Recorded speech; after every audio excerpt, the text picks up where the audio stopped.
Good morning दोस्तों। उत्साह academy के डिजिटल प्लेटफॉर्म पर आपका हार्दिक स्वागत, अभिनंदन।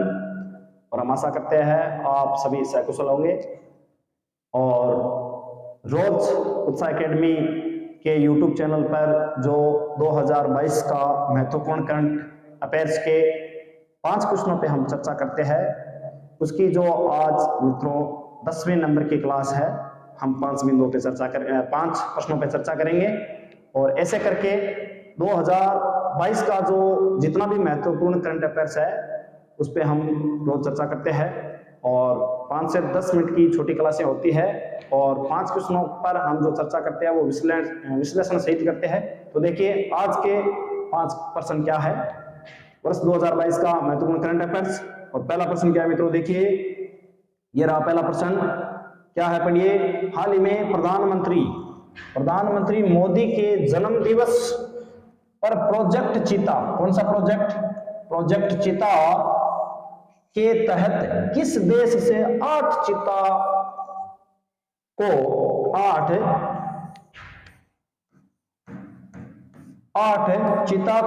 लाकर कूनो नेशनल पार्क, ये कूनो नेशनल पार्क पड़ता है मित्रों मध्य प्रदेश में, छोड़ा गया है।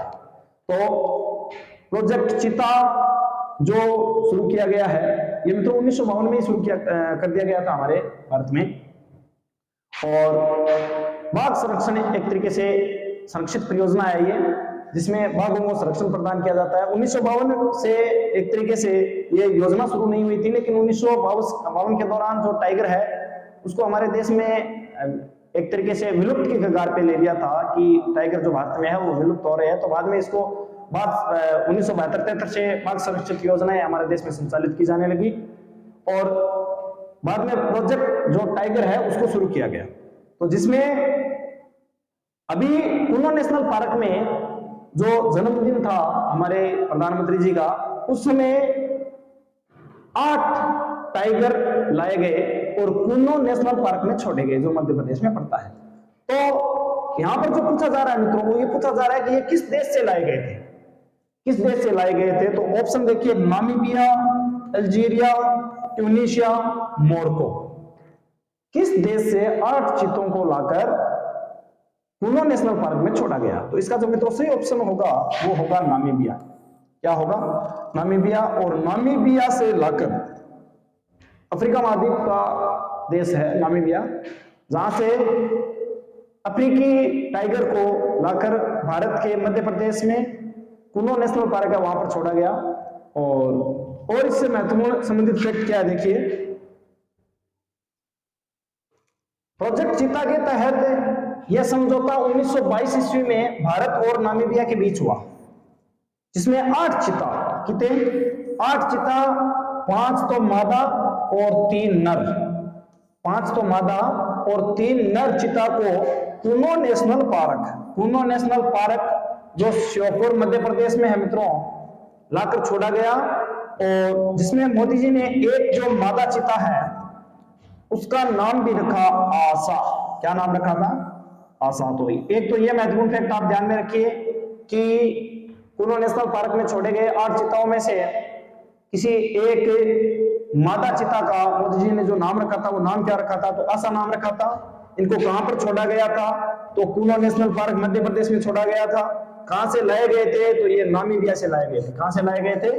नामीबिया से। और उनके जन्म दिवस पर लाया गया, ये कोई महत्वपूर्ण फैक्ट नहीं है। ये तीनों बातें आपको ध्यान में रखनी है। कहां से लाए गए थे? नामीबिया से। कहां पर छोड़े गए? मध्य प्रदेश कूनो नेशनल पार्क में।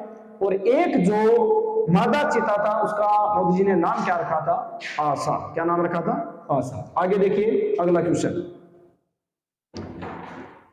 अगला क्वेश्चन है, हाल ही में राष्ट्रपति Droupadi Murmu, president of India वर्तमान में द्रौपदी मुर्मू, ने जम्मू कश्मीर के गुर्जर समुदाय से संबंध रखने वाले किस व्यक्ति को राज्यसभा में मनोनीत किया गया? राज्यसभा में मनोनीत किया गया। देखिए मित्रों, साहित्य, कला, विज्ञान और समाज सेवा के क्षेत्र में राज्यसभा में राष्ट्रपति को 12 सदस्य मनोनीत, राष्ट्रपति द्वारा 12 सदस्यों का मनोनीत किया जाता है। राष्ट्रपति कुल 14 सदस्यों को मनोनीत करते थे पहले, लेकिन दो जो लोकसभा में मनोनीत किए जाते थे एंग्लो इंडियन, इनको हटा दिया गया है। अब वर्तमान में मात्र राज्यसभा में 12 सदस्यों का मनोनयन किया जाता है राष्ट्रपति द्वारा, और वर्तमान में मात्र 10 सदस्य है, 2 पद अभी भी खाली है, 2 पद अभी भी खाली है। और ये 12 सदस्य कौन होते हैं मित्रों?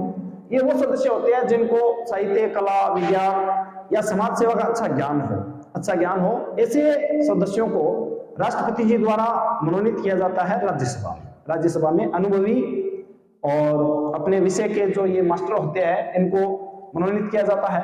तो अभी जो हाल ही में जिनको मनोनीत किया गया है वो इनमें से कौन से है? और जो गुर्जर समुदाय से संबंध रखते हैं, जम्मू कश्मीर के रहने वाले हैं, उनका नाम आपको बताना है। तो देखिए, महेश जेठमलानी, गुलाम अली, राकेश सिन्हा, श्रीमती पिट्टी उषा, इनमें से सही ऑप्शन कौन सा होगा? तो देखिए, इसका जो सही ऑप्शन होगा मित्रों वो होगा गुलाम अली। कौन होगा? गुलाम अली को जम्मू कश्मीर से गुर्जर समुदाय से संबंध रखते हैं, उनको हाल ही में द्रौपदी मुर्मू ने राज्यसभा में मनोनीत किया। तो इनको मनोनीत करने के बाद में वर्तमान में 10 सदस्य है, 2 पद अभी भी खाली है, और महेश जेठमलानी, राकेश सिन्हा, श्रीमती पिट्टी उषा ये ऑलरेडी पहले से मनोनीत है। अभी गुलाम अली को मनोनीत किया गया है। किसको मनोनीत किया गया है? गुलाम अली को। तो ये भी महत्वपूर्ण जानकारी आपको ध्यान में रखनी है। अब इससे संबंधित महत्वपूर्ण फैक्ट क्या देखिए राज्यसभा से, तो अनुच्छेद 80 राज्यसभा के गठन का प्रावधान करता है। देखिए मित्रों, अनुच्छेद 79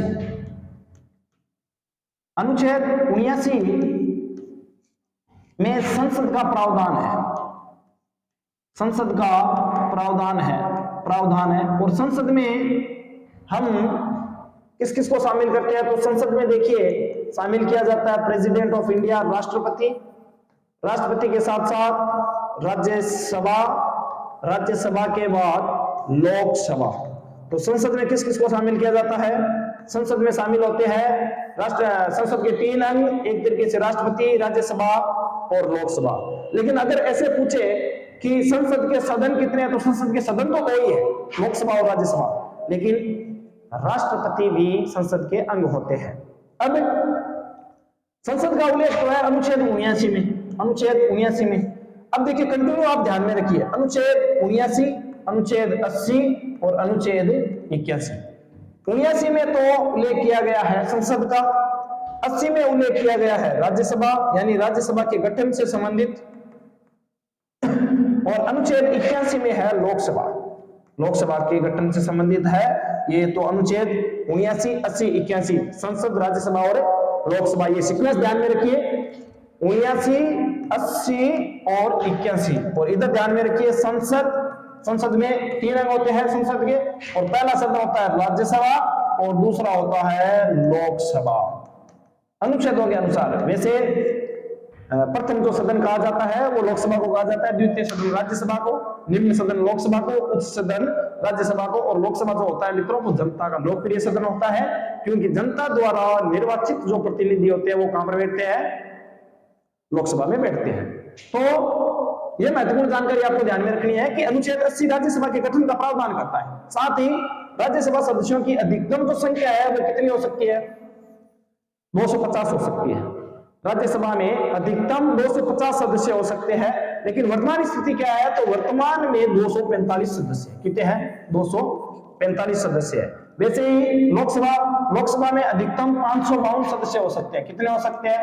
552 सदस्य हो सकते हैं, लेकिन वर्तमान में 545 सदस्य थे। इसमें से भी 2 सदस्य जो एंग्लो इंडियन थे उनको और हटा दिया गया, तो वर्तमान में 543 की स्थिति है, यानी 543 जो सदस्य है वो वर्तमान में हमारे लोकसभा में बैठते हैं। तो ये भी महत्वपूर्ण जानकारी आपको ध्यान में रखनी है। और देखिए आगे क्या है, राष्ट्रपति द्वारा 12 सदस्यों का राज्यसभा में मनोनीत या मनोनयन किया जाता है।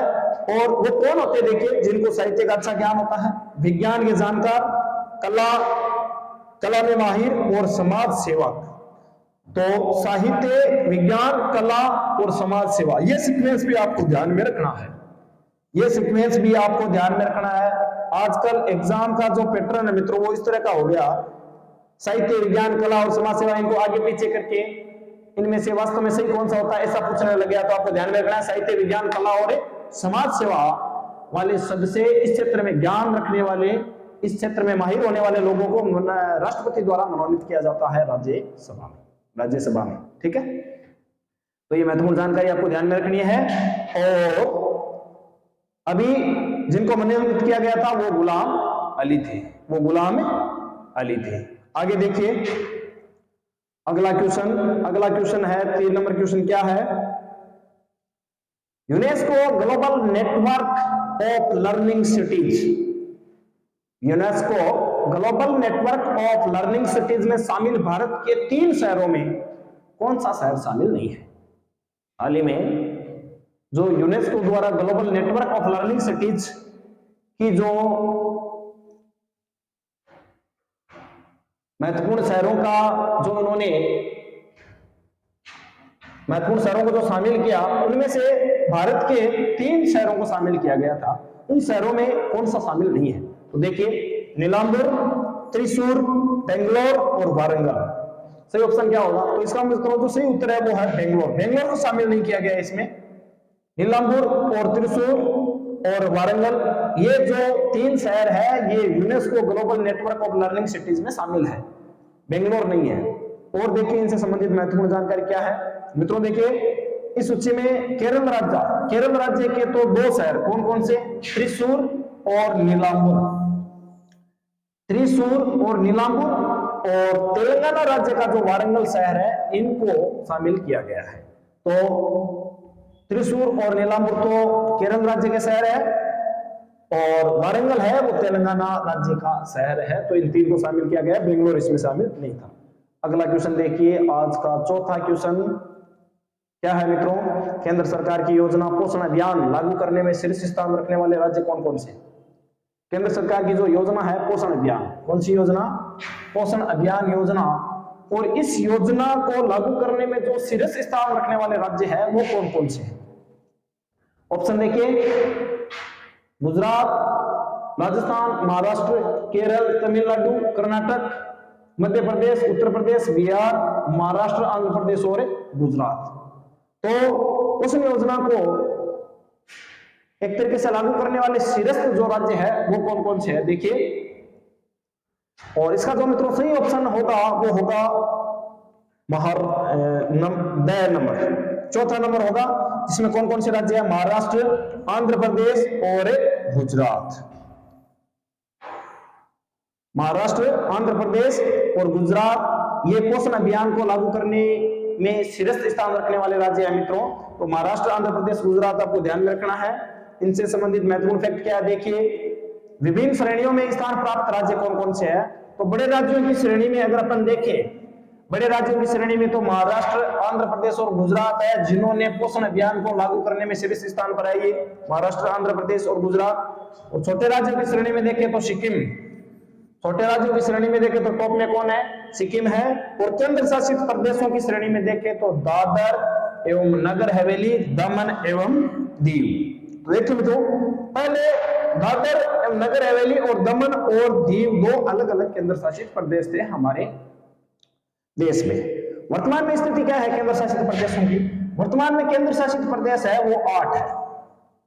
कितने हैं, 8 है। जम्मू कश्मीर को राज्य बनाने से पहले जो स्थिति थी मित्रों वो ये थी कि हमारे देश में केंद्र शासित प्रदेश कितने थे, 7। वर्तमान में 8 है। लेकिन जब जम्मू कश्मीर को राज्य की श्रेणी से हटाकर जब जम्मू कश्मीर के केंद्र शासित प्रदेश बनाए गए तो 2 बनाए गए, एक तो जम्मू कश्मीर जिसकी राजधानी श्रीनगर रखी गई और एक लद्दाख जिसकी राजधानी लेह रखी गई। तो 7 से कितने हो गए केंद्र शासित प्रदेश, 9 हो गए। तो बाद में प्रशासनिक परेशानियां आने की वजह से दादर एवं नगर हवेली, दमन और दीव जो छोटे छोटे केंद्र शासित प्रदेश थे इनको मिलाकर 1 बना दिया गया। तो फिर 9 से 1 हटा दिया गया तो कितने हो गए, 8 हो गए। और वर्तमान में स्थिति क्या है, वर्तमान में स्थिति यह है कि 8 केंद्र शासित प्रदेश है हमारे राज्य में, हमारे देश में, और 28 राज्य है। 28 राज्य और 8 केंद्र शासित प्रदेश है। तो आपको ये ध्यान में रखना है, 7 और 9 गलत हो जाएंगे। और दादर एवं नगर हवेली, दमन एवं दीव ये 1 केंद्र शासित प्रदेश है और ये केंद्र शासित प्रदेशों की श्रेणी में पोषण अभियान को लागू करने में टॉप श्रेणी पे है। तो केंद्र शासित प्रदेशों में पूछे तो दादर एवं नगर हवेली, दमन एवं दीव, और छोटे राज्यों में पूछे तो सिक्किम, और बड़े राज्यों में पूछे तो महाराष्ट्र, आंध्र प्रदेश और गुजरात। बाकी आपको केंद्र शासित प्रदेशों की जो वर्तमान स्थिति है वो उसको भी ध्यान में रखना है। अगला क्वेश्चन और आज का अंतिम क्वेश्चन, आज का अंतिम क्वेश्चन क्या है मित्रों, देखिए 3 गेंडे की मूर्तियों वाले स्मारक नाम क्या है? Aboard of the unicorns. Aboard of the unicorns का जो अनावरण किया गया है वो कौन से राष्ट्रीय उद्यान में किया गया है? कौन से राष्ट्रीय उद्यान में किया गया है? तो 3 गेंडे की मूर्तियों वाले स्मारक अबोर्ड ऑफ द यूनिकॉर्न्स का अनावरण कौन सी राष्ट्रीय उद्यान में किया गया है? गेंडे की 3 जो मूर्तियां हैं वो बनाई गई है मित्रों, और इसका अनावरण हाल ही में भारत के किसी राष्ट्रीय उद्यान में किया गया है। और ऑप्शन में देखिए कौन कौन से है? काजीरंगा राष्ट्रीय उद्यान, जल्दापारा राष्ट्रीय उद्यान, मानस राष्ट्रीय उद्यान और ओरांग राष्ट्रीय उद्यान। इनमें से किसी एक में ये 3 गेंडे की मूर्तियों वाला अनावरण किया गया, तो इसका जो सही ऑप्शन है वो कौन सा होना है मित्रों? तो देखिए काजीरंगा राष्ट्रीय उद्यान, जल्दापारा राष्ट्रीय उद्यान, मानस राष्ट्रीय उद्यान और ओरांग राष्ट्रीय उद्यान। साथ ही इन राष्ट्रीय उद्यानों की स्थिति भी हमें पता होनी चाहिए, ये कौन से राज्य में है। तो देखिए सबसे पहले इसका जो सही उत्तर होगा वो होगा काजीरंगा। और काजीरंगा जो राष्ट्रीय उद्यान है मित्रों ये असम में है। कहां पर है? असम में है। और इस राष्ट्रीय उद्यान में एक सींग वाला गेंडा, एक सींग वाला गेंडा या एक सींग वाले गेंडे के लिए ये प्रसिद्ध अभयारण्य है, सॉरी प्रसिद्ध राष्ट्रीय उद्यान है। एक सींग गेंडे, एक सींग वाले गेंडे के लिए ये प्रसिद्ध राष्ट्रीय उद्यान है काजीरंगा राष्ट्रीय उद्यान। और वहीं पर अवार्ड ऑफ द यूनिकॉर्न्स का अनावरण किया गया है। और ये एक 3 गेंडे की मूर्ति वाला स्मारक है, 3 गेंडों की मूर्ति बनाई हुई है उस स्मारक पर, और जिसको नाम दिया गया अवार्ड ऑफ द यूनिकॉर्न्स, और ये काजीरंगा राष्ट्रीय उद्यान में स्थापित किया गया है। और इससे संबंधित महत्वपूर्ण फैक्ट क्या और देखिए, काजीरंगा राष्ट्रीय उद्यान असम, तो काजीरंगा राष्ट्रीय उद्यान इसकी स्थिति देखिए, अवस्थित देखो कौन से राज्य में है ये? असम में। और एक सींग वाले गेंडे हेतु ये प्रसिद्ध है। कई बार तो ये भी पूछ लेते हैं मित्रों कि भारत का कौन सा राष्ट्रीय उद्यान है जो एक सींग वाले गेंडे हेतु प्रसिद्ध है? तो काजीरंगा राष्ट्रीय उद्यान कौन से राज्य में है? असम में। दूसरा देखिए जल्दापारा राष्ट्रीय उद्यान, जल्दापारा राष्ट्रीय उद्यान पश्चिम बंगाल में है। कहां पर है? जल्दापारा राष्ट्रीय उद्यान पश्चिम बंगाल में है, आपको ये भी ध्यान में रखना है। मानस राष्ट्रीय उद्यान ये भी असम का प्रसिद्ध राष्ट्रीय उद्यान है, और ये प्राकृतिक विश्व धरोहर स्थल है, प्राकृतिक विश्व धरोहर स्थल है। ओरांग राष्ट्रीय उद्यान ये भी असम में है। तो देखिए काजीरंगा, मानस और ओरांग ये तीनों ही राष्ट्रीय उद्यान है वो हमारे असम राज्य से संबंध रखते हैं, असम राज्य में स्थित है। और जल्दापारा जो राष्ट्रीय उद्यान है ये कहां पर है? पश्चिम बंगाल में है। तो इस तरीके से आज की क्लास के महत्वपूर्ण 5 प्रश्नों पर हम लोगों ने चर्चा की मित्रों। और वापस मैं आपको ये बिंदु बता दूं, हम वर्ष 2022 के महत्वपूर्ण करंट अफेयर्स पर चर्चा कर रहे हैं, जिसमें राजस्थान, भारत और अंतरराष्ट्रीय करंट अफेयर्स जितना भी बनता है उसके मात्र 5 क्वेश्चनों पे हम रोज चर्चा करते हैं। और वर्ष 2022 के महत्वपूर्ण करंट अफेयर्स नाम से उत्साह एकेडमी के डिजिटल प्लेटफॉर्म पर यूट्यूब चैनल पे हम इस नाम से क्लास चलाते हैं, और 5 क्वेश्चनों पर हम रोज चर्चा करते हैं, उनका विश्लेषण करते हैं। ऐसी और बहुत सारी क्लासेस देखने के लिए आप उत्साह एकेडमी का जो यूट्यूब चैनल है उसको लाइक करें, शेयर करें, सब्सक्राइब करें। और मित्रों अगर किसी भी प्रकार की त्रुटि आपको नजर आ रही है कमेंट जरूर करें ताकि उसमें सुधार किया जा सके। धन्यवाद, थैंक यू।